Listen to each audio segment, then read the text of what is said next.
안녕하세요. 3년 전 초고속으로 이혼을 하고 현재는 재혼까지 성공한 30대 여성이에요. 얼마나 빠르게 이혼했는지 궁금하신가요? 결혼 1년도 안 돼서 이혼했어요. 사랑해서 결혼했으면 3년은 버틸 법한데 그게 안 될 정도로 힘든 생활이었거든요. 이혼을 하고 나니 결혼에 대한 제 생각이 많이 바뀌게 되더라고요. 모든 이혼에는 이유가 있고 그 사람만이 가지는 고통이 있다는 것도 알게 됐죠. 지금 생각해보면 다 지난 일이지만 잊혀지지는 않아요. 그때 스트레스와 아픔은 조금 희석됐고 돌이켜보면 잘 빠져나왔다는 안도감이 더 크죠. 저와 남편은 소개팅으로 만났어요. 소개팅에서 우리가 같은 고향 사람이라는 것을 알았을 때는 정말 놀랍고 설렜어요. 본가도 서로 멀지 않다는 것을 알았을 때는 그냥 운명이라고 생각했어요. 얼마나 좁은 시야인지 나중에서야 깨닫게 됐지만 이때는 전혀 몰랐어요. 그렇게 결혼 이야기가 나왔을 때 같이 고향에 내려가서 살자는 이야기를 꺼냈어요. 아무래도 고향이 자가를 마련하기 편했고 우리가 전문직이라 직장을 바꾸는데 유리하다는 것도 선택에 한몫을 했죠. 그런데 본가와 가까워지니 점점 시모와 시부의 간섭이 들어오더라고요. 어느 정도는 예상했던 바였어요. 사실 결혼 전에도 저희 친정아버지가 집에서 쉬고 계신다는 이야기를 듣고 시댁에서는 무척 싫어하셨어요. 일도 안 하면서 사는데 사치스럽게 산다고요. 저는 제가 버는 만큼 쓰기에 그리 사치스럽게 보이지 않아서 결혼할 수 있었던 건지도 몰라요. 사실 저희 아버지가 돈을 많이 벌어두셨지만 남편이나 시댁에는 이야기한 적도 없었어요. 제가 잘 버는 것도 아니고 그 돈이 제 것이 될 거라는 생각도 안 해봤거든요. 시부와 시모는 남편의 큰 삼촌 명의의 상가 1층에서 음식점을 하고 계셨기에 일을 하지 않는 아버지에 대해 언제나 쓴소리를 하며 가끔씩 무시하는 발언을 하시곤 했어요. 그 발언도 제가 집 살 때 돈을 반이나 부담한 걸 아시고는 쏙 들어가 버렸죠. 결혼과 동시에 들어갈 집은 구식 아파트였지만 고쳐서 쓰기에 좋은 조건인 집이었어요. 일단 금액이 싸서 나머지를 리모델링비로 쓸 수 있어서 더 좋았어요. 그런데 이 구옥이 문제를 일으키게 될 원인이 될 줄이야. 그때는 정말 상상도 못했어요. 리모델링 업체를 알아보고 있는 도중에 시모에게 전화가 와서는 남편과 함께 시댁에 들리라고 하더라고요. 그리고 4명이 한데 모이자 시부가 말을 꺼냈어요. 니들 집 리모델링 하려는 거면 괜한 돈 쓰지 말고 이 아버지한테 맡기거라. 집에 그렇게 돈 쓸 필요가 뭐 있어? 웬만한 거는 나랑 네 어머니가 다 할 수 있어. 남한테 큰 돈 주지 말고 그 금액 반에 내가 해주마. 아버님께서요? 이 여름에 힘드실 텐데 그냥 전문가에게 맡기는 게 낫지 않을까요? 가게 일도 있는데 저희 집 때문에 일하시게 만드는 것도 죄송스럽고. 저는 최대한 간곡하게 돌려서 거절의 의사를 내비쳤어요. 전등 하나 고쳐 끼우는 정도가 아니잖아요. 집 장판, 도배, 몰딩, 싱크대, 화장실까지 싹 바꿔야 하는데 평생 가게 일만 하셨던 분이 잘할 수 있을 거라는 믿음이 거의 없었거든요. 그러나 제 이런 마음도 모르고 남편은 얼씨구나 좋다 하더라고요. 아버지가 해주시면 저희야 좋죠. 돈도 적게 들면 저희한테도 이득이고요. 자기야, 아버님 일하시다가 다치기라도 하시면 큰일이잖아. 이 부분은 좀 더 생각해보고 나서. 그럴 필요 뭐가 있어? 어차피 예산도 빠듯하잖아.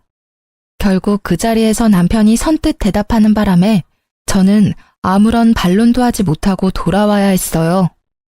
근데 전문가도 아니신데 리모델링 이상하게 되면 어쩌지?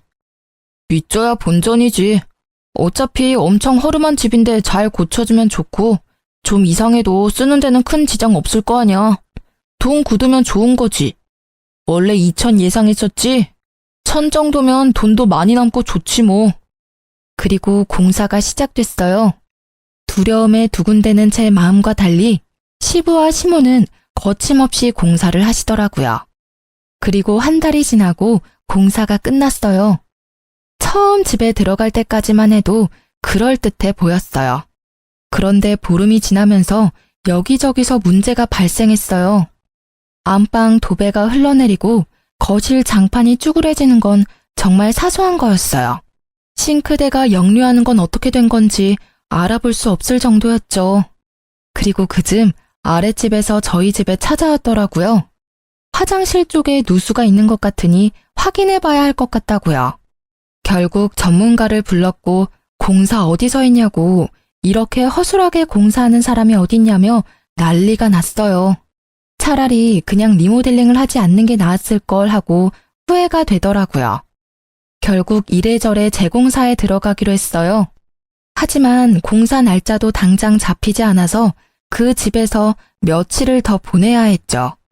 화장실도 제대로 못 쓰고 스트레스 받고 있는 저를 더욱 짜증나게 만드는 건 이 일의 원흉인 시모의 행동이었어요. 시모는 하루가 멀다 하고 제게 전화하기에 바빴어요. 예, 너 이렇게 입 싹 닦는 거니? 공사해줬으면 공사비를 줘야 할 거 아니야. 어머님, 죄송한데 저희 지금 재공사해야 해서 예산이 빠듯해요. 일단 지금 공사 끝나고 이야기하시면 안 될까요? 재공사? 아주 기가 막혀서. 마음에 안 들어서 재공사하는 거야? 마음에 안 드니 돈도 못 주겠다 이거지? 그런 거 아니에요. 정말로 예산이 어느 정도일지 몰라서 그래요. 변명 같은 건 다 필요 없다. 당장 돈 줘. 너한테 없으면 너희 친정에 이야기해서라도 줘야 될 거 아니야. 이렇게 사람을 아주 쪼아대는데 저는 노이로제에 걸릴 지경이었답니다. 저는 시모의 전화를 끊고 남편에게 전화했어요. 어머님 전화 오셨어.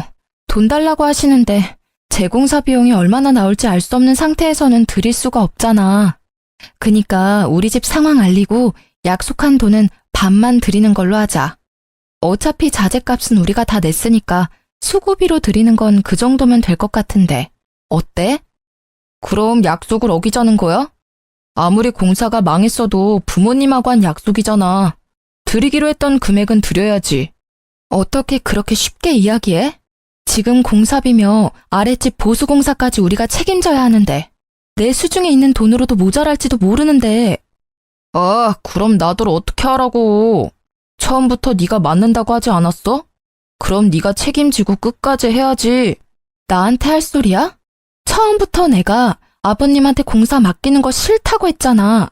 근데 당신이 그렇게 하자고 하는 바람에 이렇게 된 거잖아. 아, 몰라.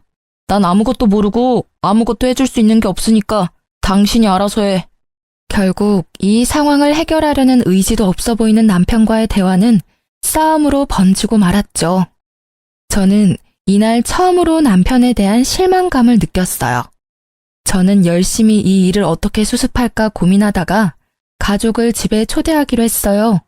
자연스레 시댁에 저희 상황을 보여주면 해결될 거라고 생각했거든요. 아버님, 어머님, 손 씻으시려면 싱크대에서 씻으셔야 해요. 화장실이 지금 누수로 아랫집이 난리 났거든요.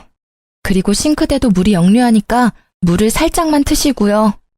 저는 자연스레 집의 문제를 알려드렸죠. 시부와 시모도 집을 보더니 잠시 당황하더라고요. 당연한 일이죠. 눈이 있다면 지금 집안 꼴이 어떤지 확인할 수 있을 테니까요.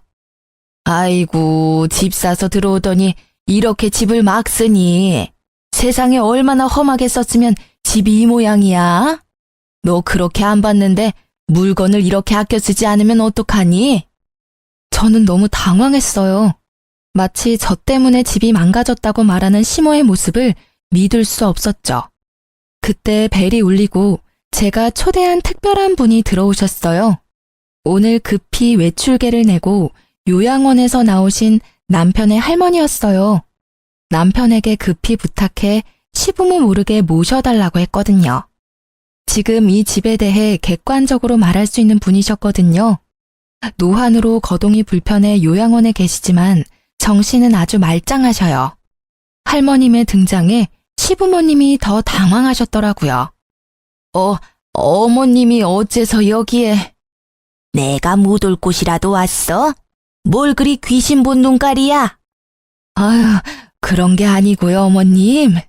근데 너희는 이런 집을 집이라고 샀어? 옛날 집 그대로 살기로 한 거냐? 아니요. 저희 공사를 하기는 했는데. 뭐야? 너희 사기당했어? 아니, 집을 이렇게 만들어 놓고는 무슨 공사가 끝났다는 말이야? 아이고, 화장실 좀 봐. 화장실은 또 왜 이렇게 뒤집어 놓은 거야? 아랫집에 누수가 돼서요. 원인을 찾으려고 이래저래 하다 보니. 어떤 놈들이 남의 집을 이따구로 만들어 놓은 거야? 우리 손주가 야무진 줄 알았더니 그런 놈들한테 홀랑 당했어. 이래서 어린 사람들 뭐 할 때는 조심해야 해. 어른들한테 잘 물어서 해야 하고. 졸지에 사기꾼이 되어버린 시부와 시모는 입이 쏙 들어가 버렸어요. 저는 시부와 시모를 생각해서 두 분이 이 일의 모든 원흉이란 말은 하지 않았어요. 그렇게 집들이가 끝나고 시부와 시모는 돈 달라는 말은 한마디도 하지 못하고 그대로 돌아갔어요. 그런데 이번에는 남편이 저한테 따지더라고요. 너 진짜 못됐어. 어떻게 할머니를 모셔와서 부모님한테 그런 말씀을 듣게 할 수가 있어? 괜히 긁어부스럼 만드는 게 좋아? 앞으로도 계속 볼 사이인데 이런 식으로 하면 어떡해? 아니, 그러면 어머님이 달라는 대로 다 줘야 하는 거야? 어머님도 아셔야지. 집이 이 꼴이 되어서 돈이 얼마나 많이 들지를. 자기는 자기 돈이 아니라서 그렇게 느긋할지 모르겠는데 나는 내 돈에서 빠져나가는 거라서 엄청 신경 쓰이거든? 내가 하는 일이 싫으면 당신 혼자 여기 살아. 난 친정 갈게. 대신 이 집 재공사 안 해줄 거니까 자기가 알아서 하고. 됐지? 결국 이 말까지 꺼내고서야 남편은 입을 꾹 닫았어요. 그렇지만 그 눈에는 하고 싶은 말을 못해서 잔뜩 심술이 들어가 있더라고요. 저도 재공사 비용 때문에 신경 쓰였던 터라 애써 그 모습을 무시했어요. 그리고 공사는 무사히 끝났어요. 다만 애초에 리모델링 비용이 2천만 원이었는데 재공사를 하게 돼서 5천만 원으로 늘어났다는 게 슬픈 일이었죠. 게다가 아랫집 누수 피해 보상으로 들어가는 돈도 만만치 않아 남편에게 반 정도는 내달라고 했어요. 아랫집 누수된 거 피해 보상 비용 반만 부담해줘. 나 혼자 감당하기엔 너무 큰 돈이라서 자기도 내야 할 것 같은데? 난 돈 없어. 미리 이야기하지 그랬어? 아니, 누수 피해 발생한 거 한 달 전이거든? 당연히 예상할 수 있는 문제고. 아니, 그것보다 당신이 아버님한테 시공 맡기는 바람에 생긴 일들이잖아. 왜 그렇게 당당한데? 알았어. 살면서 돈 생기면 줄게. 그럼 되잖아. 일단 지금은 당신 돈으로 내라고. 그래, 그럼 이건 내가 다 부담할 테니까 어머님한테 드려야 할 돈은 당신이 책임져. 그럼 됐지? 남편은 의외로 가볍게 고개를 끄덕였고 결국 저는 모든 비용을 부담해야 했어요. 그래도 같이 살 집이니 남는 건 있을 거라는 생각으로 눈물을 머금고 돈을 냈어요.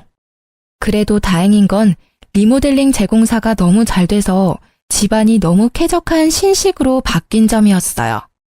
그리고 그 사건 이후 시모는 틈만 나면 저를 잡아먹으려고 안달이 난 사람처럼 굴었어요.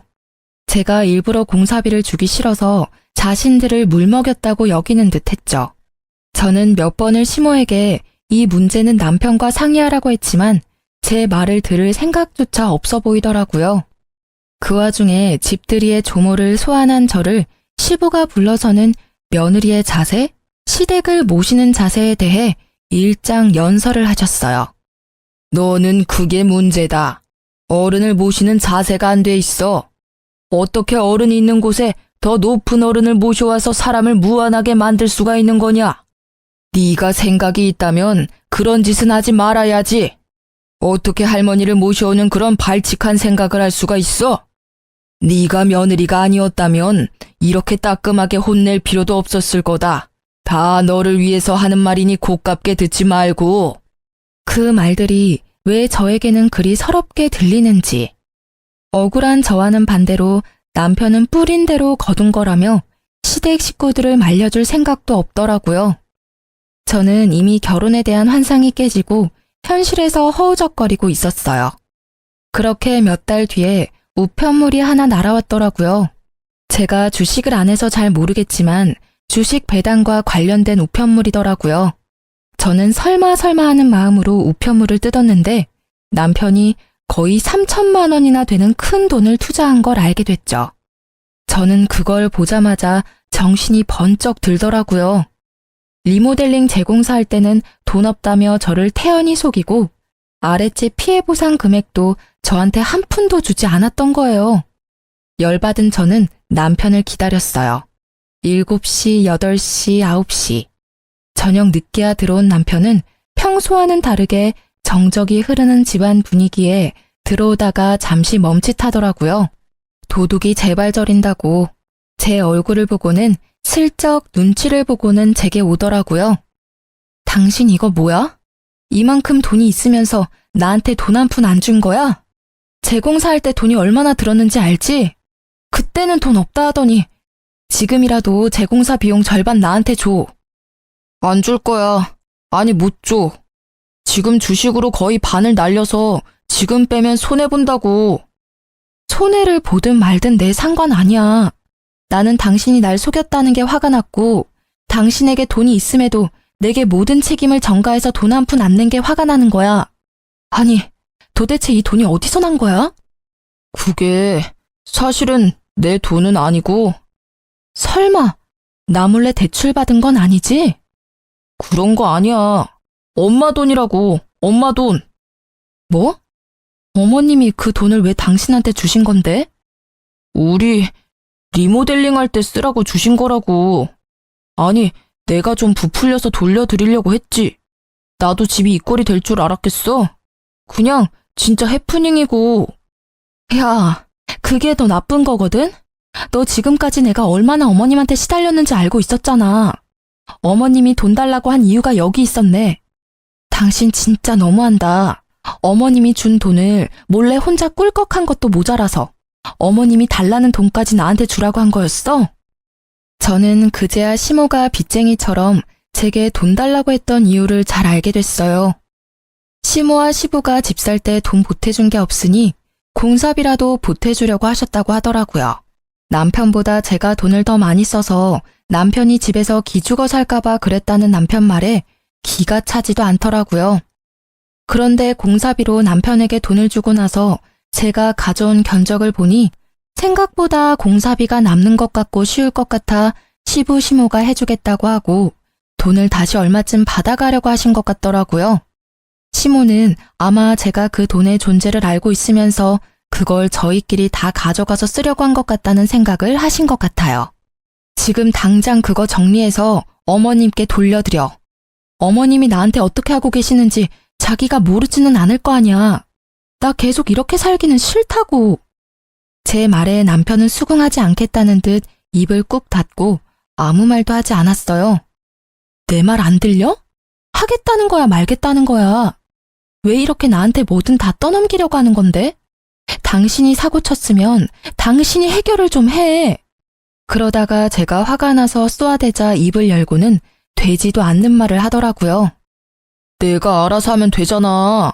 정리하라 마라 나한테 명령하듯이 이야기하지 마. 엄마가 나한테 준 돈이지 너한테 준 돈 아니거든? 진짜 재수도 없지. 내 친구는 부자 여친 만나서 결혼해서 팔자 폈는데 나는 이게 무슨 꼴이야. 능력 있는 여자는 바라지도 않으니까 잔소리나 제발 좀 그만해. 이딴 집에 들어오기도 싫으니까. 뭐? 네가 잘못했잖아. 그런데 왜 이렇게 당당한 건데? 이 미친놈아, 너 사이코야? 지금 내가 하는 말 중에 틀린 말이 하나라도 있어? 그럼 나는 전생에 뭔 죄를 지어서 네가 싼 똥 대신 치워줘야 하는 건데 이런 나도 재수가 없는 건 마찬가지 아냐? 부자 여친? 왜 네가 잘나려고는 생각 안 하는데? 나는 최소한 나한테 없는 걸 너한테 바라지는 않잖아, 나쁜 놈아. 제 말에 남편은 또다시 입을 닫더라고요. 저는 그게 더 열받았어요. 자기 말이 틀리다는 걸 인정하지 않는 남편 때문에요. 게다가 부자 여친 운운하는 것 자체가 정말 어이없고 불쾌한 일이잖아요? 아니, 그럴 거면 결혼을 왜 저랑 한 거냐고요. 지가 하자고 해놓고 이제 와서 저런 말을 하는 걸 보니 진짜 짜증이 확 나더라고요. 그리고 며칠이 지나지 않아 저는 또 제 한계를 시험하는 일에 부딪히게 됐어요. 시모가 시댁으로 저를 불렀거든요. 솔직히 이때는 저도 마침 잘 됐다 싶었어요. 가서 이 일에 대해 설명하려고 했죠. 남편이 사고 친 거에 대해서 이야기하면 시모가 이해해 주리라고 믿었거든요. 상식이라는 게 있다면 당연히 그랬을 거예요. 여기까지 잘못된 생각은 아니었지만 제가 시댁을 너무 만만히 봤나 봐요. 제가 예상한 반응이 아니었거든요. 그래, 왔니? 공사가 잘못된 거는 우리도 인정할게.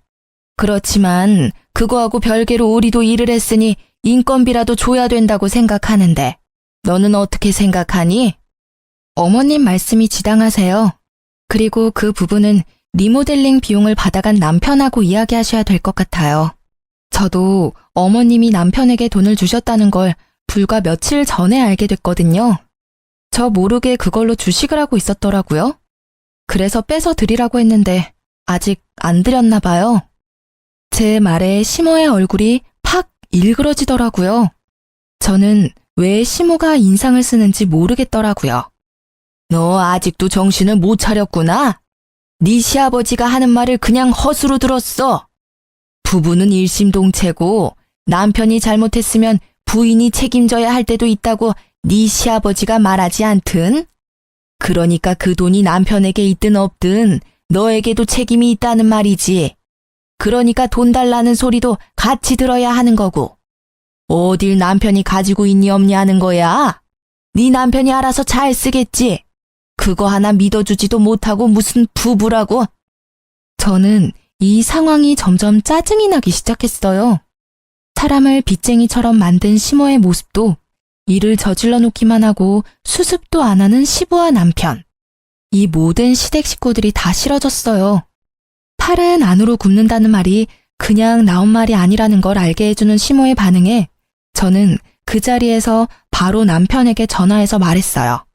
당신 어머님한테 빌린 돈 빨리 다시 돌려드려. 지금 어머님 댁인데 어머님이 나더러 내라고 하시네. 내가 아랫집 누수 피해 보상이며 재공사 비용 다 낸 거 당신도 잘 알 테니까 이 부분은 어머님하고 당신이 알아서 잘 해결해줬으면 좋겠어. 그게 싫으면 내가 어머님한테 돈 드릴 테니까 당신이 아랫집 누수 피해 보상 금액 변상하던지. 마지막 최후 통첩 같은 제 말에 남편의 대답은 둘 다 싫다였어요.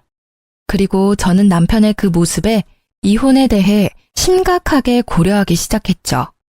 제가 짜증나고 안 나고를 떠나서 일을 해결할 의지가 없는 남편의 모습에 실망했거든요.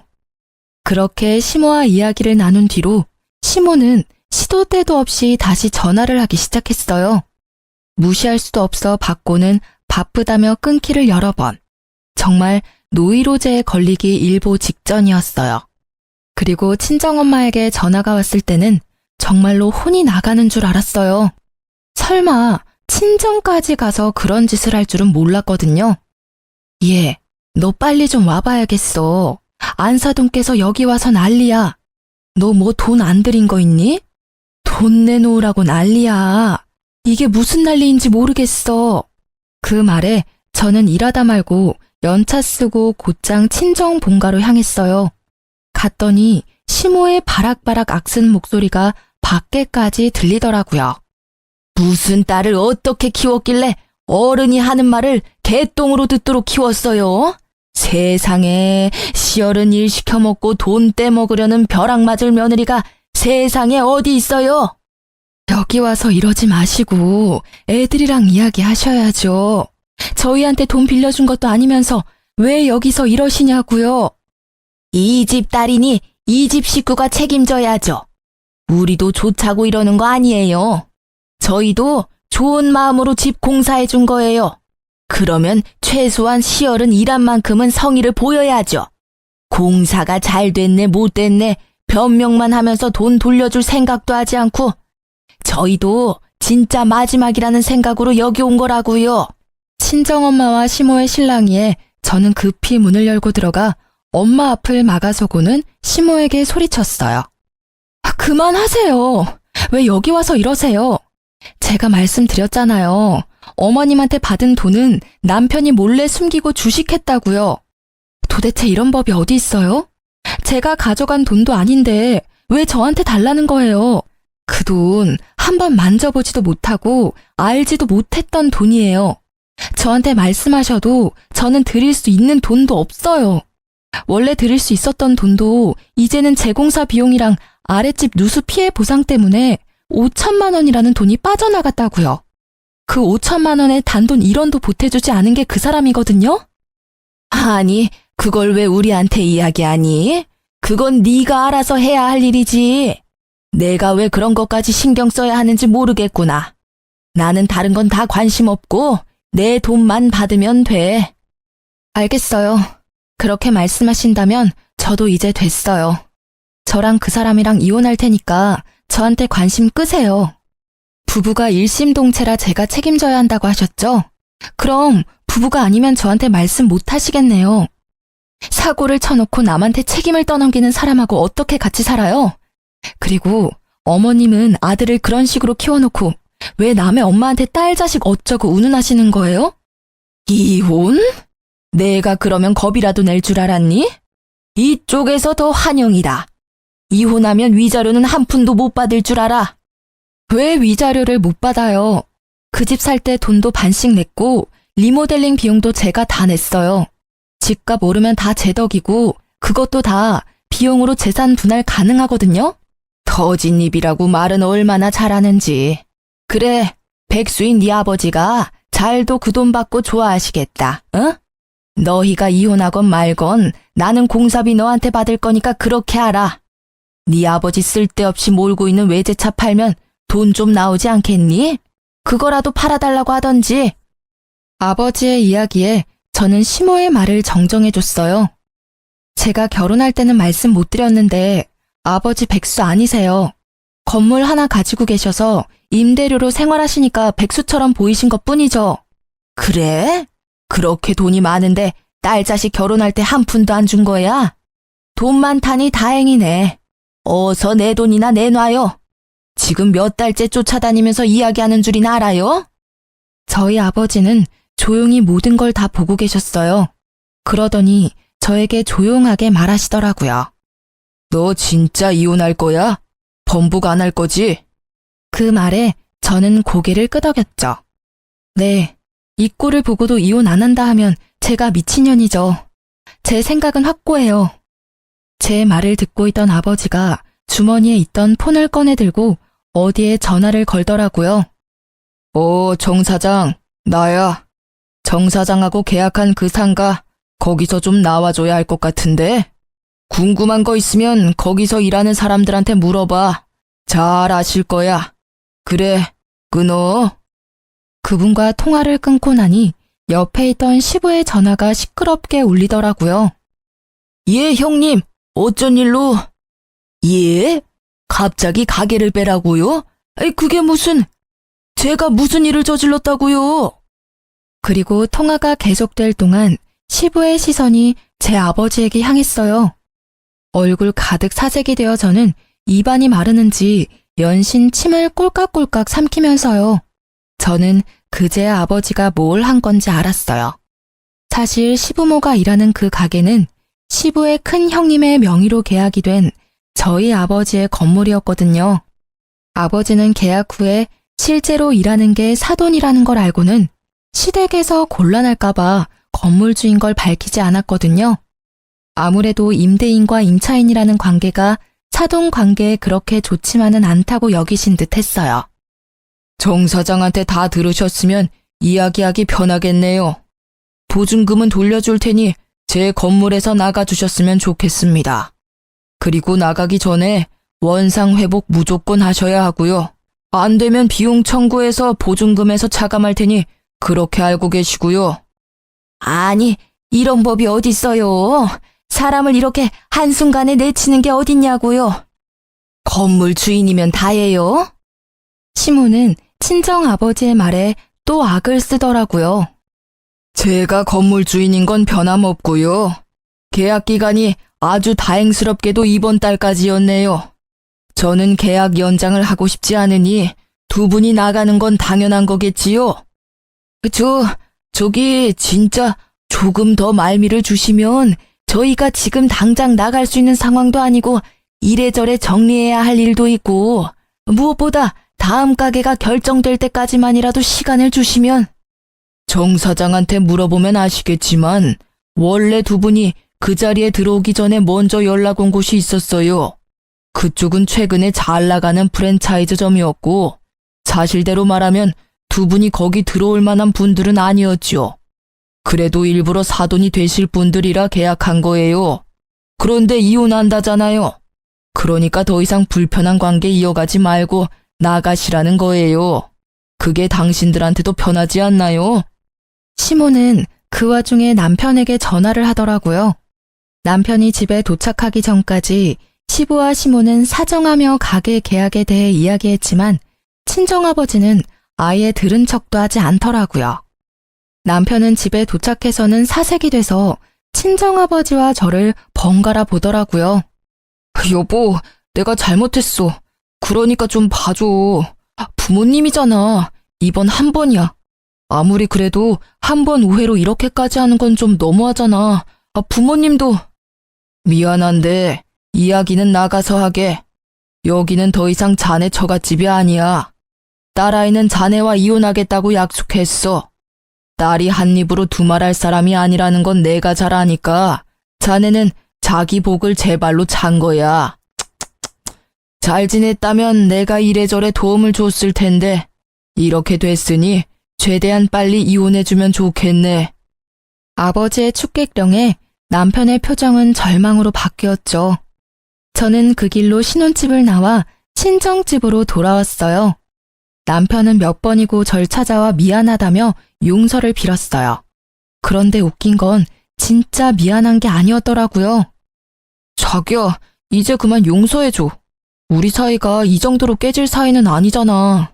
이렇게 고향까지 와서 즐겁게 신혼 즐길 시간만 남았는데 이런 작은 오해로 우리 사이가 깨지는 건 원치 않아. 솔직히 장인어른께서 건물 가지고 있다고 미리 말해줬으면 이런 일도 없었을 거잖아. 이딴 말이나 짓거리는 걸 듣고 있으니 토가 나올 것 같더라고요. 내가 사랑했던 사람이 맞나 싶을 정도로요. 아빠 재산은 아빠 거야. 나는 나고. 나는 내 힘으로 벌어서 능력만큼 소비하는 게 맞다고 생각하거든?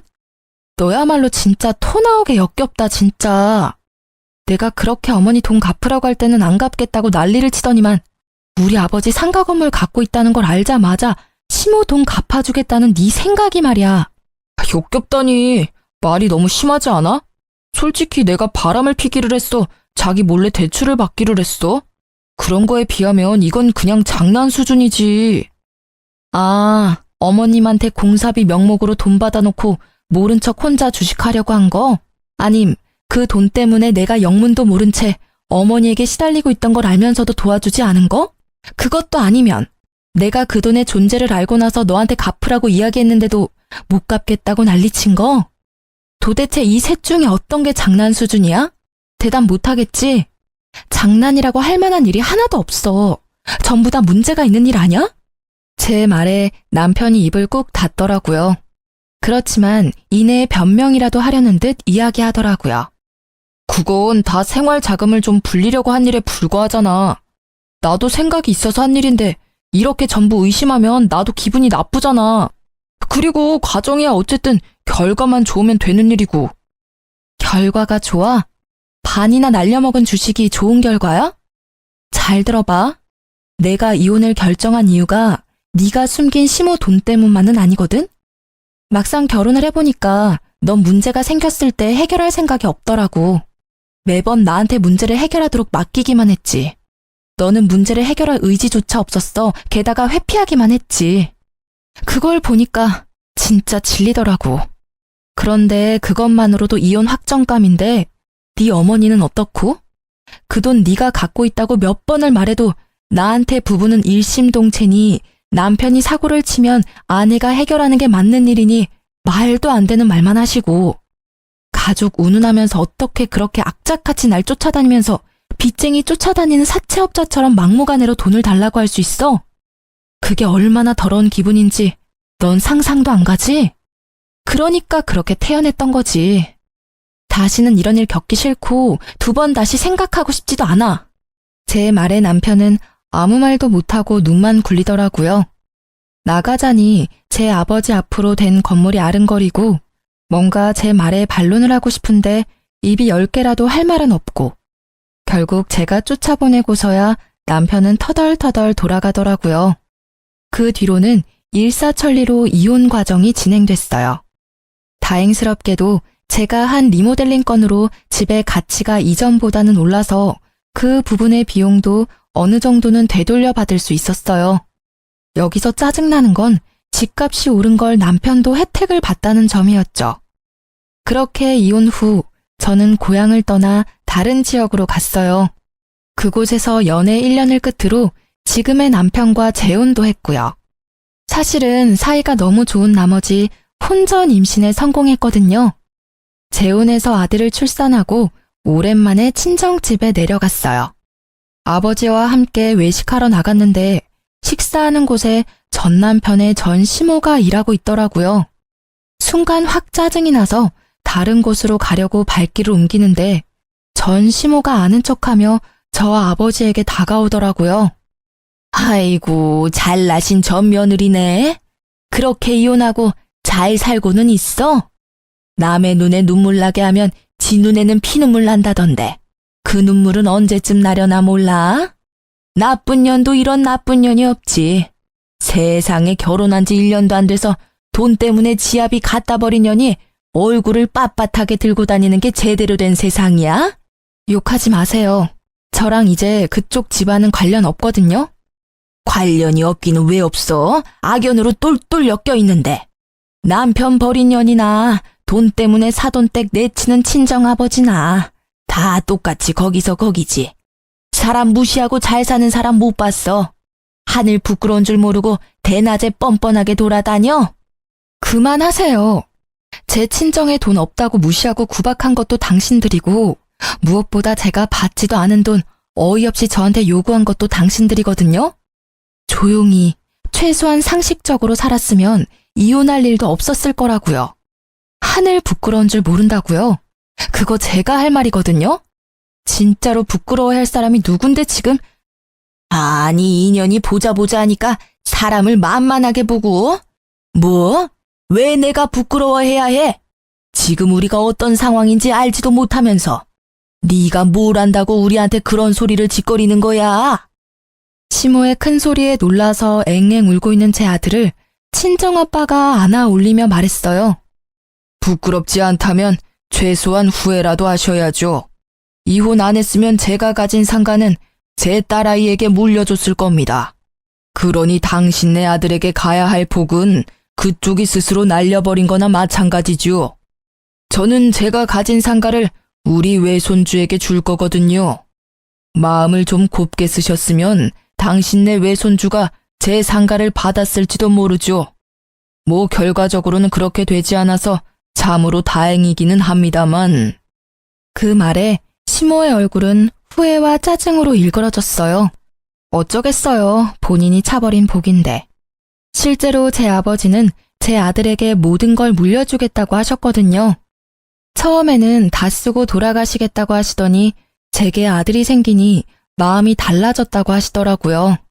어쨌든 시모는 아버지 말에 결국 후회막심한 얼굴로 사라졌어요. 그 뒤로 본 적은 없어요. 다만 그 뒤에 들린 소식에 제 버릇 남 못 준다는 말이 생각나더군요. 전 남편이 재산 분할로 받은 돈으로 시부모와 함께 살 전셋집을 얻었다고 하더라고요. 그런데 한 달도 되지 않아서 연식이 오래된 아파트다 보니 또 집을 고치겠다고 했답니다. 전 남편이 말린 모양이지만 결국에는 또 싼 돈에 말려 허락한 듯해요. 그리고 시부가 집을 고친다고 이래저래 아무거나 만지다가 천장에 스프링쿨러를 잘못 건드려서 집 전체가 홀딱 젖어버렸다고 해요. 이삿짐을 그제야 다 풀었고 도배 장판도 주인 집에서 다 해줬다는데 결국 문제가 생겨버린 거죠. 이후에 고치는 데 드는 비용을 모두 변상하고 나서야 쫓겨났다고 하더라고요. 저희 신혼집 공사하면서 피를 봤는데도 결국 그걸 무시하고 다시 시부에게 일을 시켰다가 또 피를 보게 된 거죠. 이런 걸 보면 사람 참 변하지 않는다는 걸 느껴요. 분명히 그 고생을 했는데도 맡기고 싶은 생각이 왜 들었을까요? 그 사람들 생각은 이해할 수 없지만 이젠 저와는 상관없는 사람들이니 그러려니 해요.